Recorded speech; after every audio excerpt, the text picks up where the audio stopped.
Bueno, vamos a comenzar a ver la unidad número 6. Esta unidad es una unidad central muy importante en la materia, que es la unidad sobre uniones químicas.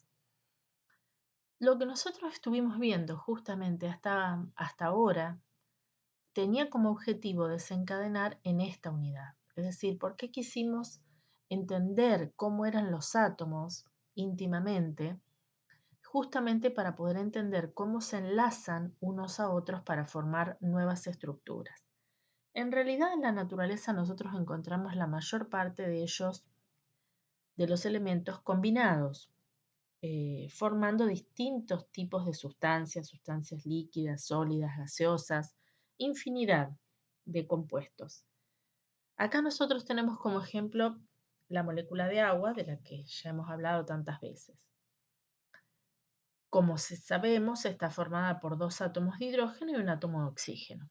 Es una estructura muy estable, en un rango de temperaturas muy amplio. Nosotros justamente la conocemos en los tres estados, la conocemos perfectamente en el estado líquido, que es el estado de temperatura ambiente, pero también la conocemos en estado sólido y en estado gaseoso. Fíjense que nosotros acá, en este dibujito que se hace, para mostrar cómo es, esto sería el átomo de oxígeno y estos serían los dos átomos de hidrógeno. Ahí escribimos unas barritas, unas liñitas, lo que sea, para indicar que están unidos. Si nosotros quisiéramos romper estos enlaces, es decir, quisiéramos liberar estos átomos, que los átomos estuvieran separados, el átomo de oxígeno de los átomos de hidrógeno, tendríamos que invertir tanta energía como por ejemplo la de llegar a una temperatura de 900 grados centígrados. Es decir, tendríamos que llegar a esa temperatura para poder realmente romper esa molécula. Entonces eso nos muestra la gran estabilidad que le da este tipo de enlace a estos átomos para formar esta estructura. Y eso es un poco lo que vamos a tratar de ver en esta unidad.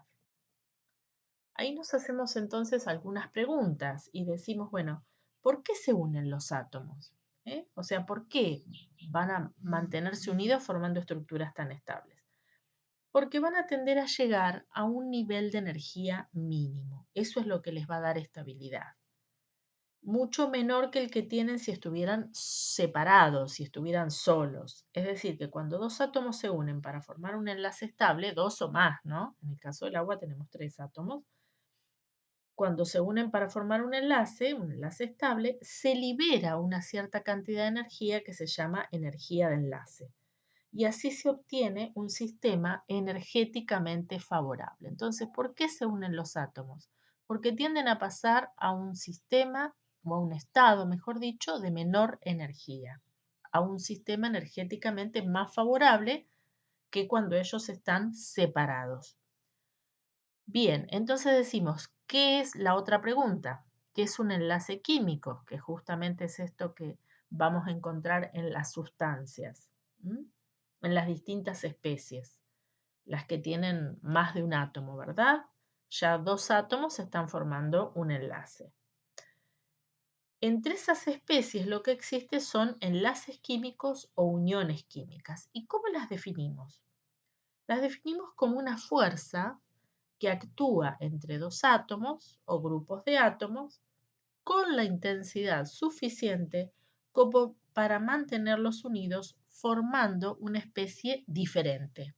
En este caso, en el ejemplito anterior, ¿sí? Esta especie química, que es el agua, va a tener dos enlaces, hay un enlace acá y un enlace acá, va a ser esa unión química que va a mantenerlos unidos con la intensidad suficiente para formar esta especie nueva, para que dejen de ser lo que eran cuando estaban solos. Es decir, acá, si bien tenemos oxígeno e hidrógeno, esta es una especie totalmente distinta, el agua, de lo que sería el hidrógeno solo y el oxígeno solo, que son dos sustancias completamente diferentes a lo que sería esta nueva sustancia, que es la sustancia agua. Entonces, el enlace químico, lo repito, es esa fuerza que actúa entre dos o más átomos, en este caso tres, con la intensidad suficiente para mantenerlos unidos formando una especie diferente.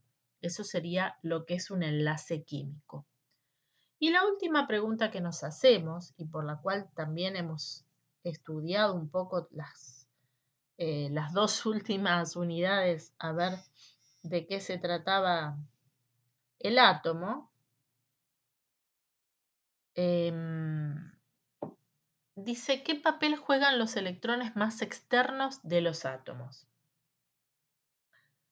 Nosotros ya vimos que los átomos tienen configuraciones, estudiamos la configuración electrónica de cada uno de ellos, vimos que tenían una configuración electrónica externa, es decir, la que tienen en el último nivel de energía. Y lo que nosotros ahora vamos a ver, cuando empecemos a ver uniones químicas, es que son precisamente los electrones de los niveles más externos los que le dan las características químicas e intervienen en forma directa en la formación de los enlaces.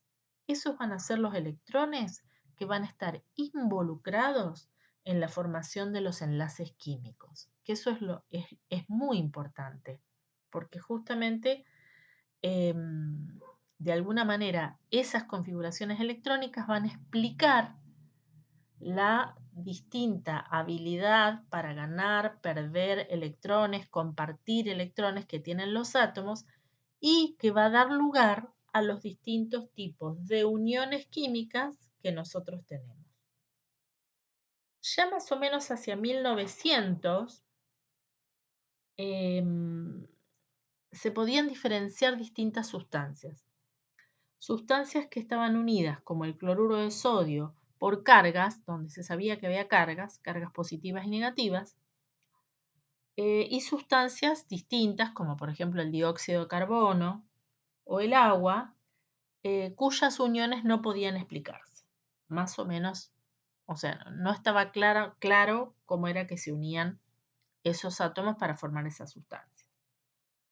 En 1913, si ustedes recuerdan cuando hablamos de tabla periódica, vimos que se estableció el concepto de número atómico, que permitió a partir de ahí ordenar los elementos en la tabla periódica por números atómicos crecientes.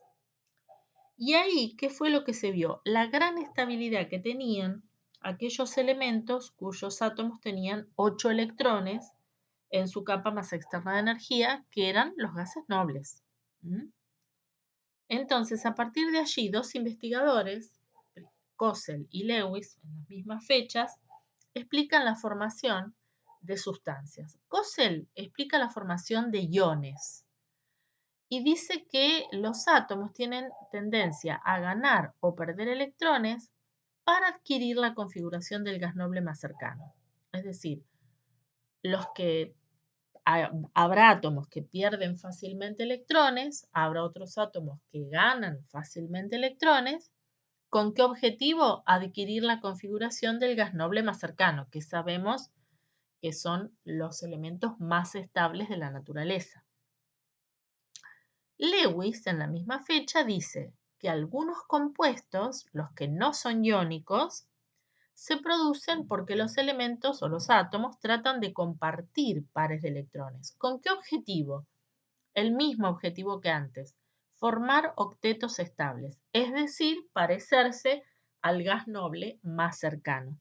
Y aparece lo que se llamó la regla del octeto, que justamente dice eso, que los átomos van a ganar o perder electrones o compartir pares de electrones para completar su octeto, es decir, para tener 8 electrones en el último nivel de energía.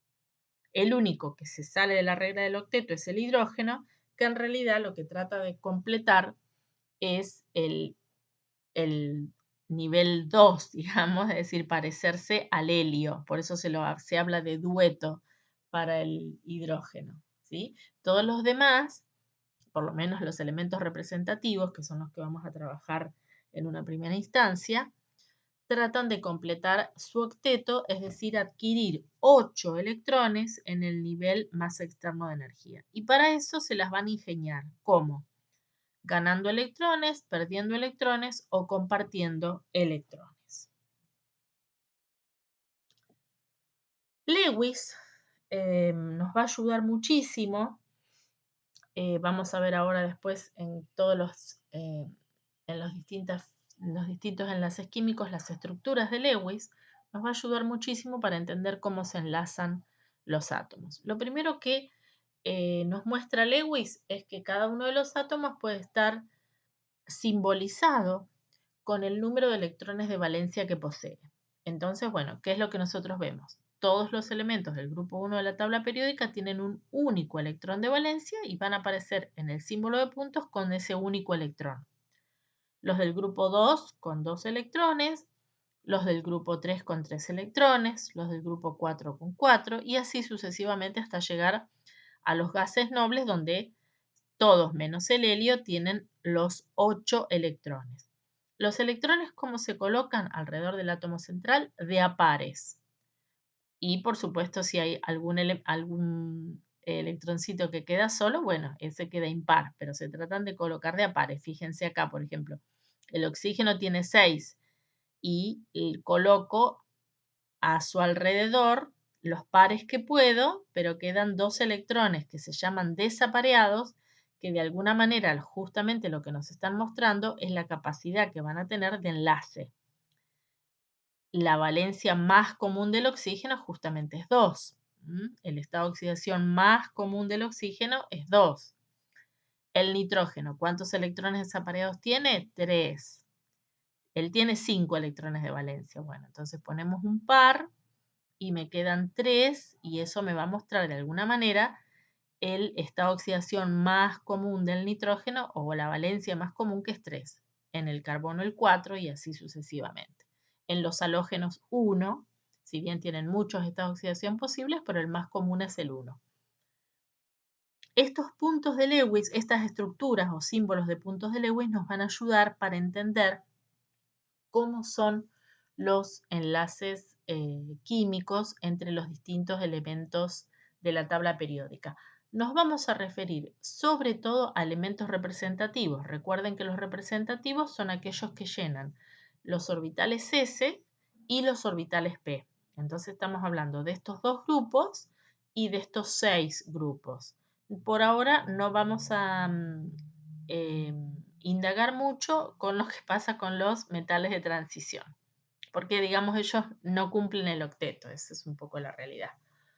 Entonces ahora sí vamos a ver cuáles son los criterios para clasificar las uniones químicas. Esos criterios tienen que ver con una propiedad que nosotros ya vimos, que fue la electronegatividad. Cuando vimos propiedades periódicas, una de las propiedades que vimos fue la electronegatividad, vimos cómo variaba a lo largo de la tabla periódica y es la propiedad que vamos a usar para poder distinguir entre los 3 tipos de enlaces químicos que vamos a ver. El enlace iónico, que se va a dar entre átomos con muy diferente electronegatividad, con electronegatividades muy diferentes, marcadamente diferentes. Ese enlace se va a llamar iónico. Aquellos que tengan valores de electronegatividades iguales y muy similares y además bajos van a tener enlace metálico. Y aquellos que tengan electronegatividades altas y similares van a dar lugar a lo que se va a llamar el enlace covalente. Estos son los 3 enlaces que vamos a ver en esta unidad. Ahora vamos a empezar con el enlace iónico. Primero veamos la tabla de electronegatividades para recordar un poquito lo que ya habíamos visto en la unidad anterior de tabla periódica. Nosotros teníamos electronegatividades altas hacia la derecha de la tabla periódica y electronegatividades bajas hacia la izquierda de la tabla periódica. Es decir, los metales en general tienen bajas electronegatividades y los no metales tienen valores de electronegatividades más altas. Por supuesto, el más alto de todos es el flúor, ¿se acuerdan? Con una electronegatividad de 4. Entonces, esto nos va a servir para clasificar las uniones químicas. La primera que vamos a ver, o el primer tipo de enlace que vamos a ver, es el enlace iónico. El enlace iónico, como bien lo dice acá, y ya lo dijimos en la diapositiva anterior, va a ocurrir entre átomos cuya diferencia de electronegatividad es grande. Y la característica más importante que tiene este enlace es que hay una transferencia neta de electrones. ¿Qué quiere decir esto? Que hay alguien que va a perder un electrón y hay alguien que va a ganar un electrón. Por lo tanto, esto va a dar lugar a la formación de cationes y aniones. El átomo que pierda uno o más electrones se va a transformar en un catión y el átomo que gane uno o más electrones se va a transformar en un anión.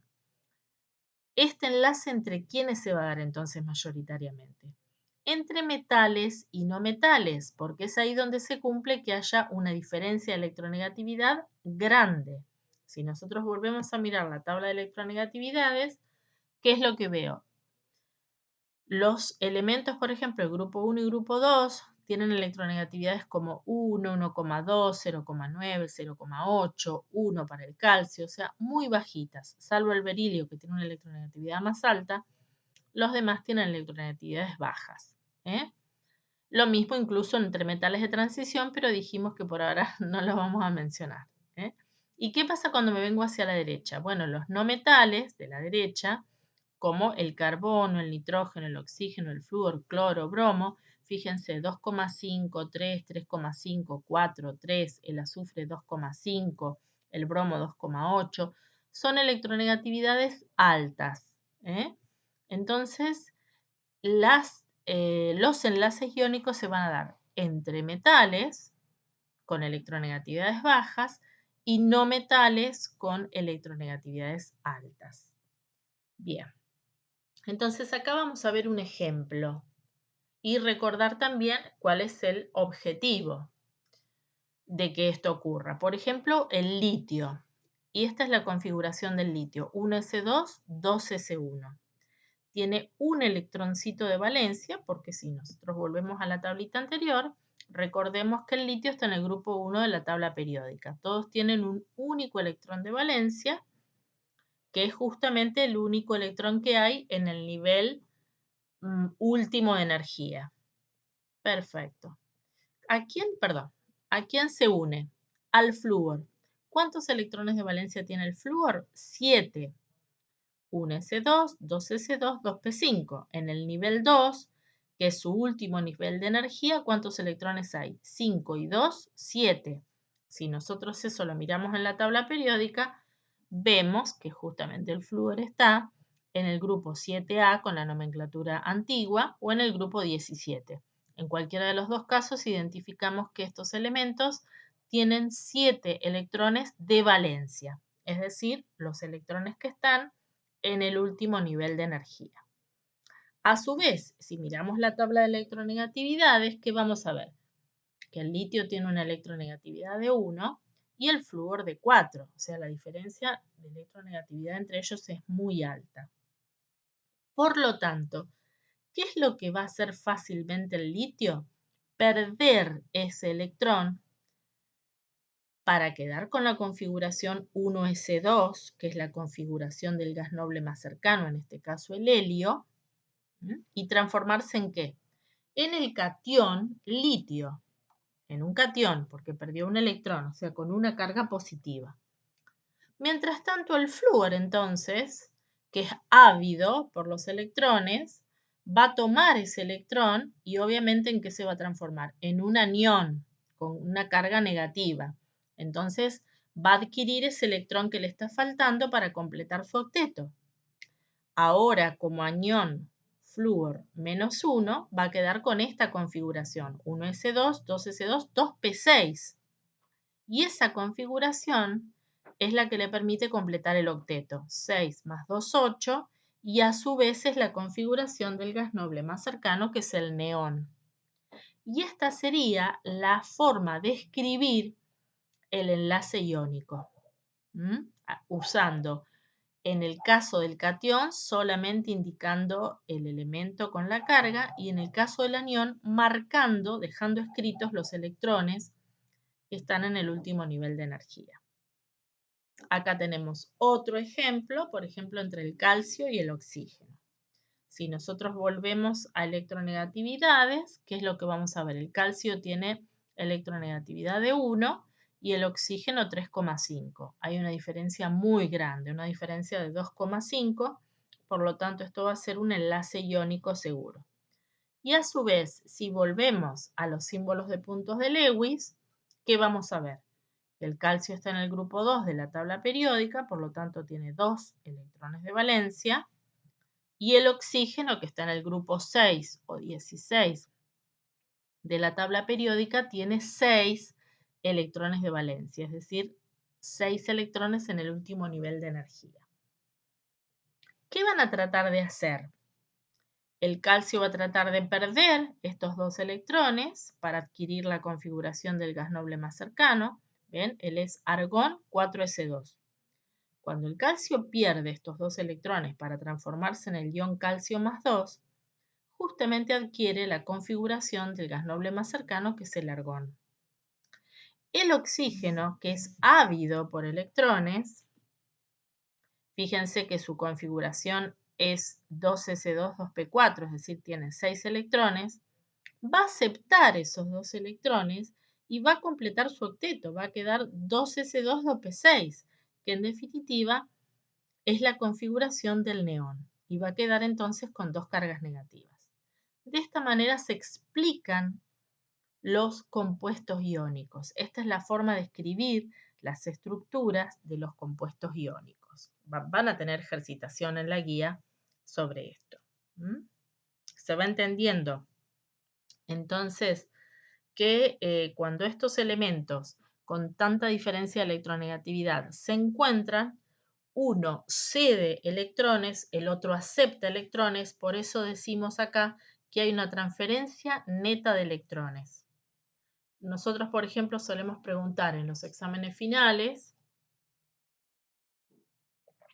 cuál es la característica más importante de, por ejemplo, un enlace iónico. La característica más importante es esa, justamente que hay una transferencia neta de electrones. Alguien pierde electrones y se transformará en un catión, y alguien gana electrones y se transformará en un anión. Esto, digamos, tiene varias explicaciones.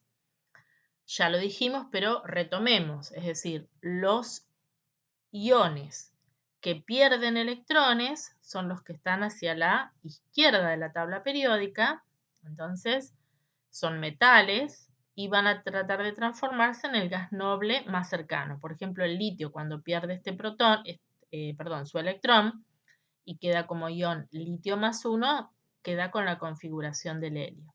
Sodio, magnesio y aluminio, que están en la misma línea, cuando pierden sus electrones de valencia, se transforman en la configuración del neón.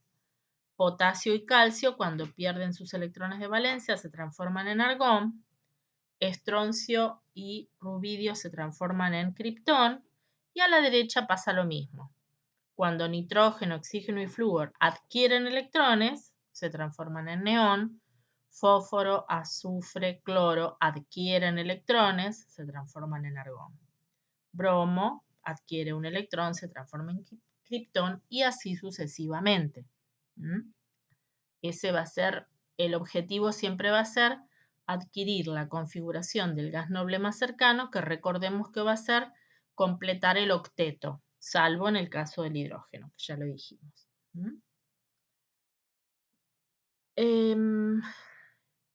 Cuando estos iones se unen,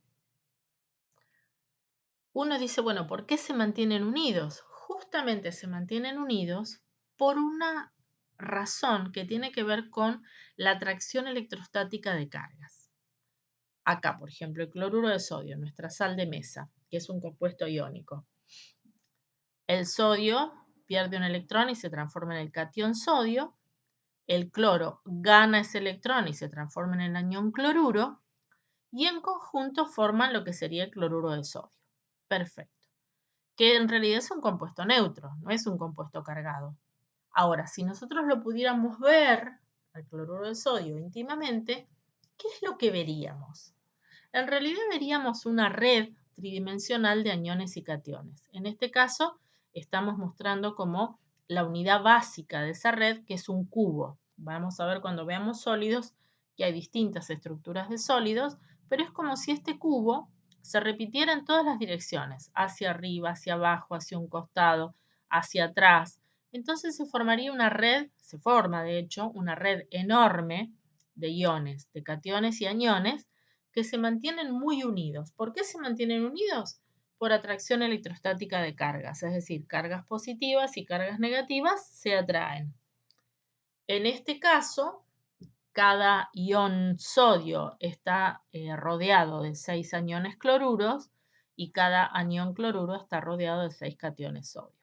Pero si uno mirara esta red, lo que va a encontrar es una relación 1 a 1, es decir, por cada sodio, un cloro. Y eso es lo que nos hace escribir esta fórmula. La relación dentro de la estructura cristalina, o sea, dentro del compuesto cloruro de sodio es por cada sodio hay un cloro. Esto que nosotros escribimos es lo que se llama la unidad fórmula. No es una molécula entonces. Cuando nosotros encontramos compuestos iónicos, no podemos hablar de moléculas, porque acá adentro en realidad yo no encuentro moléculas. Lo único que encuentro son iones, iones positivos y iones negativos. ¿En qué relación? Numérica, ¿no? Un sodio, un cloro. Entonces, cuando escribo la fórmula, lo que estoy escribiendo es la fórmula que relaciona, que me da la relación numérica entre esos dos iones. Por eso no podemos hablar de molécula de cloruro de sodio. Si bien muchas veces decimos, bueno, el peso molecular del cloruro de sodio es tanto, en realidad es el peso formular del cloruro de sodio. ¿Cómo se mide la fuerza con la que se mantienen unidos? A través de esta ley que se llama ley de Coulomb, en la cual se ve que la energía de ese enlace iónico, esta E es la energía del enlace, o la fuerza del enlace, como la querramos llamar, es igual a una constante por la carga del ion positivo multiplicada por la carga del ion negativo, dividida la distancia que los separa al cuadrado. Esta distancia, fíjense que está en el denominador. Entonces, cuanto más chica es esta distancia, mayor será la fuerza. Cuanto más grande es esta distancia, menor será la fuerza. Cuanto mayor sean las cargas, mayor será la fuerza. ¿Ven cómo influyen, teniendo en cuenta la ecuación, cómo influyen las cargas y la distancia que las separa en la fuerza del enlace?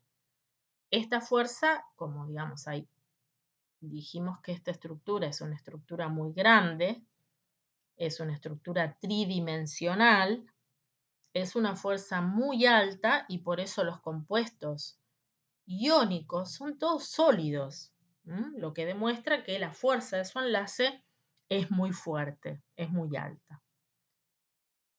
En esta tabla, simplemente para verlo ahora, después lo retomamos cuando veamos sólidos, tenemos un ejemplo de cuál sería la energía reticular, es decir, la energía de esa red cristalina y cómo verlo en una forma un poco más sencilla a través del punto de fusión. Fíjense que los puntos de fusión son todos muy altos. Eso me demuestra ya que estamos en presencia de un compuesto iónico. Vamos a ver los primeros ejemplos. Acá nosotros tenemos, por ejemplo, tres compuestos con litio. Fluoruro de litio, cloruro de litio, bromuro de litio y yoduro de litio. Flúor, cloro, bromo y yodo, que son los halógenos, están en el grupo 7 de la tabla periódica y litio está en el grupo 1 de la tabla periódica. Todos son compuestos iónicos, ¿no? En toda la lista. Fíjense que las energías reticulares son van disminuyendo a medida que yo bajo en la tabla periódica. Y por supuesto entonces los puntos de fusión también. El fluoruro de litio es 845, baja para el cloruro, baja para el bromuro y baja para el yoduro. ¿Qué es lo que está influyendo acá? La distancia que separa a los iones, porque estos iones son cada vez más grandes. El flúor es chiquito, pero el cloro es más grande, el bromo es más grande, el yodo es más grande, entonces la distancia que los separa es cada vez mayor. Entonces, ¿dónde estamos influyendo? Acá, este número se va haciendo cada vez más alto y entonces la energía del enlace cada vez es más chiquita. Lo mismo pasa cuando analizamos estos compuestos iónicos del sodio, cloruro, bromuro y yoduro de sodio. Vemos las energías reticulares y vemos los puntos de fusión. Fíjense el punto de fusión del cloruro de sodio, 800 grados, es enorme, de nuestra sal de mesa. ¿Por qué disminuyen? Porque si bien las cargas son iguales, lo que va aumentando es el tamaño del ion y por lo tanto la distancia se hace mayor.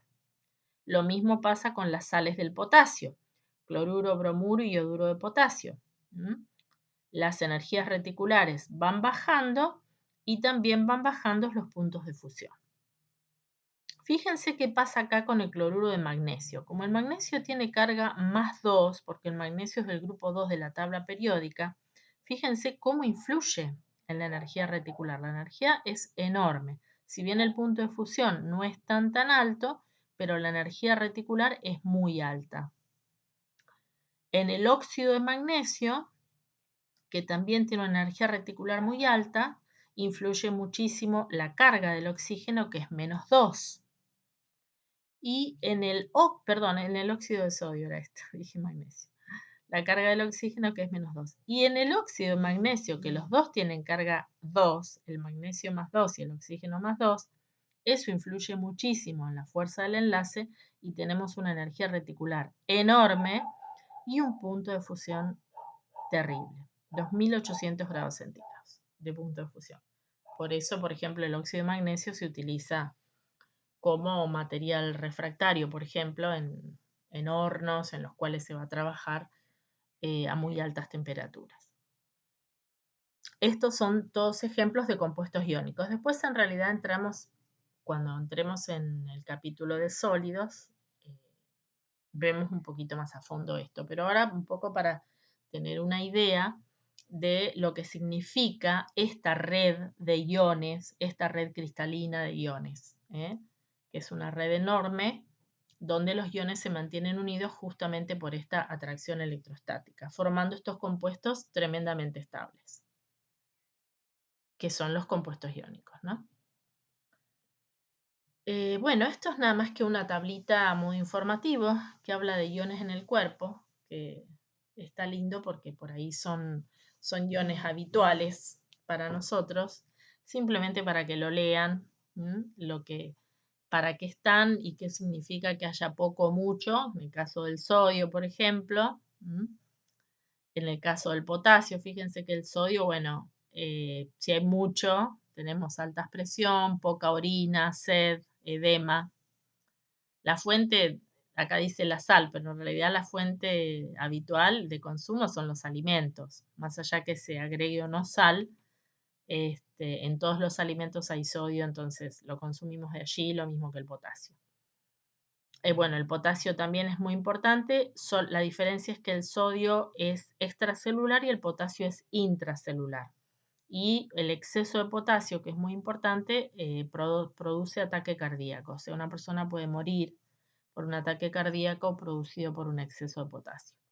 El calcio y magnesio, otros dos iones importantísimos, los dos son extracelulares, pero ambos están en los huesos y en los músculos.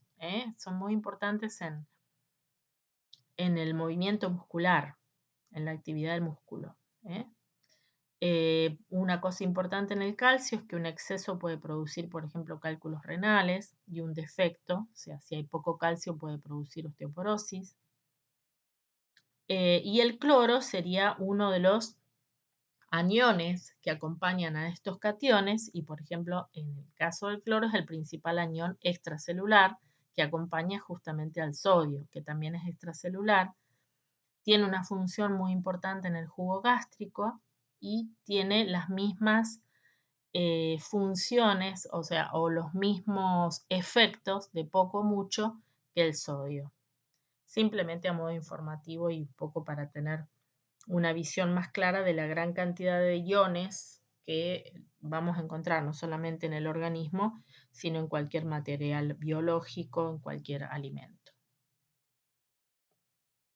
Ahora lo que vamos a ver son ejemplos de cómo tenemos que escribir las estructuras de Lewis de los compuestos iónicos. De este tipo de ejemplos se van a encontrar en la guía de problemas. Entonces, acá tenemos un primer ejemplo que es el cloruro de magnesio.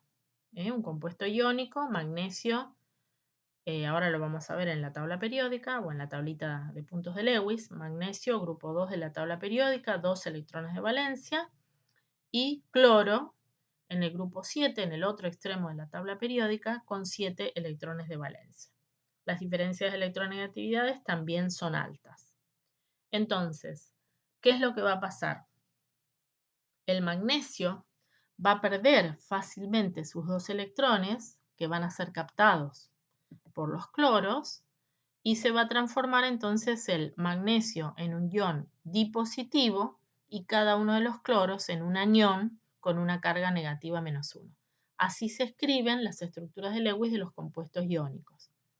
El catión simplemente marcando el elemento y las cargas, y en el anión sí se escriben los electrones de valencia, que más el electrón o los electrones que haya incorporado, se pone un corchete y se pone la carga afuera.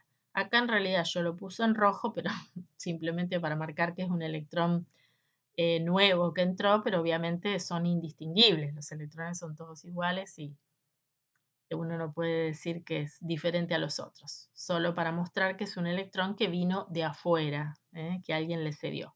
A cada uno de los cloruros entonces queda con esta estructura. El siguiente ejemplo, por ejemplo, es el sulfuro de sodio. Entonces, nos vamos al sodio, que lo tenemos ahora en el grupo 1 de la tabla periódica, un electrón de valencia, mientras que el azufre, que está en el grupo 6 de la tabla periódica, 6 electrones de valencia. Entonces, el sodio, ¿qué va a tratar de hacer? Ceder su electrón, su único electrón, para adquirir la configuración del gas noble más cercano, y el azufre, justamente que tiene 6 electrones y que le hacen falta 2 electrones más, va a tratar de ganar esos 2 electrones. Por lo tanto, vamos ahora a tener 2 iones sodio monopositivos y un ion azufre, un sulfuro, con los 2 electrones nuevos, con carga -2. Vuelvo a repetir que lo puse en rojo simplemente ahora por cuestiones didácticas, pero los electrones son todos iguales. Y por último tenemos el ejemplo del óxido de aluminio. Entonces, volvemos un poquito para atrás. Ahí.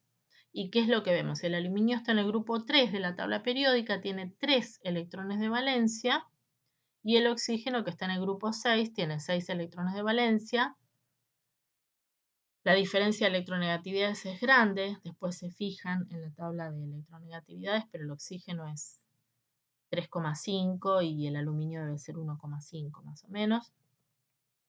Entonces, ¿qué es lo que vemos? El aluminio, que tiene esos 3 electrones, va a tratar de perderlos para adquirir la configuración del gas noble más cercano. Es decir, él tiene 3. Si él quisiera completar su octeto, no le va a resultar fácil adquirir 5 electrones más. Le va a resultar más fácil perder estos 3 electrones y quedar entonces con la configuración del gas noble anterior, más cercano, que para el caso del aluminio es el neón.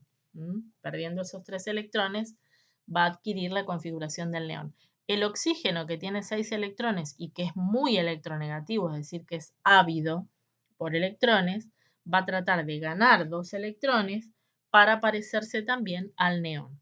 En este caso, el hecho de que haya 2 aluminios y 3 oxígenos justamente tiene que ver con la neutralidad que tiene que tener este compuesto, que si bien es iónico, tiene que ser un compuesto neutro. Entonces yo acá tengo 6 electrones para entregar entre los 2 aluminios, y esos 6 electrones se van a distribuir entre estos 3 oxígenos. Entonces el aluminio me va a quedar como un ion con 3 cargas positivas, me van a quedar 2 iones aluminio con 3 cargas positivas y 3 iones oxígeno que han adquirido 2 electrones con su carga -2. Entonces, de este tipo de ejemplos van a tener en la guía de problemas.